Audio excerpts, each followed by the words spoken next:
السلام عليكم ورحمة الله وبركاته. بسم الله والصلاة والسلام على رسول الله. اللهم لا علم لنا إلا ما علمتنا إنك أنت العليم الحكيم والحمد لله رب العالمين. walaalaha ku xiran channelkeena idinkoo mahadsan ku soo dhawaada barteena. Maanta waxaan baran doonaa du'aale karaal noqdo ataxiyaadka. Dadka badankooda way garanayaan, hase ahaatee waxaa jira qaar aan sida saxda ah u aqoonin. ataxiyaadka waa mid ka mid ah tiirarka salaada. Haddii ataxiyaadkaaga uu saxnayn, salaadaada ma saxno. Hadda ka hor waxaa jirtay meel dadka wax lagu baro, gaar ahaan dadka waaweyn. marka qof cusub uu soo galo xaruntaas oo uu imaado, dadka oo dhan inta la aamusiyay waxa lagu dhahaa waxaad ku tukan jirtay bal akhri ataxiyaadka ka bilow, faatixada, suurada kale ku xijin jirtay. yacni salaada bilow ilaa dhamaad qofka waxa lagu dhahaa sheeg sidaad u tukan jirtay. dadkiina way wada maqlayaan. qofkii intuu yaxyax dareemo asagoo laga yaabo marka hore inuu aqoon jiray, cabsi darteed buu wuxuu isku dawo marmarinayaa.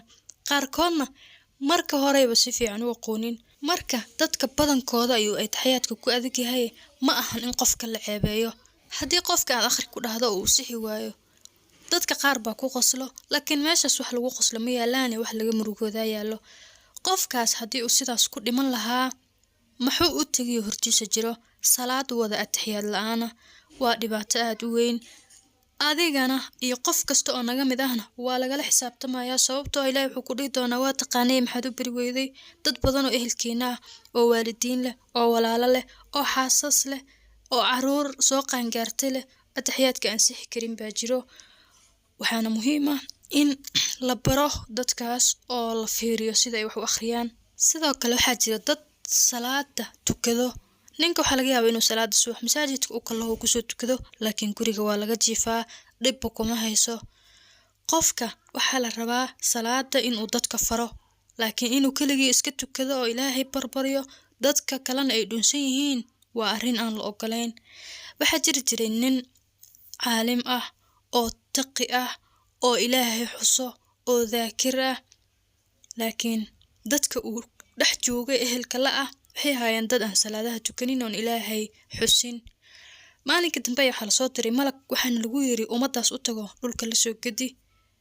malagii markuu soo degay wuxuu arkay ninkaas, Ilaahay buu ku noqday. wuxuu yiri Ilaahay ummadaas waxaa ka mid ah nin aad u wanaagsan oo soon iyo salaad badan oo taqi ah.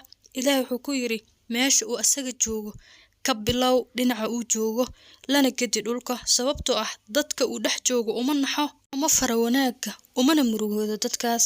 haddii marka qofka uu asaga iska tukado, iska cibaadayso, ehelkiisana ay baadi ku sugan yihiin, Ilaahay ma jeclo qofka noocaasa. ataxiyaadka ayaan baranaynaa, waqtigaa nala sibqee. waxaad dhahaysaa التحيات لله والصلوات والطيبات. السلام عليك أيها النبي ورحمة الله وبركاته. السلام علينا وعلى عباد الله الصالحين. أشهد أن لا إله إلا الله وأشهد أن محمدا عبده ورسوله. marka la ku celinaya التحيات لله والصلوات والطيبات. السلام عليك أيها النبي ورحمة الله وبركاته. السلام علينا وعلى عباد الله الصالحين. أشهد أن لا إله إلا الله وأشهد أن محمدا عبده ورسوله. haddii Ilaahay karaal noqdaan, qaybta commentiga ayaad ka heli doontaan qoraalkiisa oo Soomaali iyo Carabi iskugu jiro. إن شاء الله التحياتك قيبت الضنباء إبراهيمية لو يقانا يدنا مركلا أيان سوق لين دونا.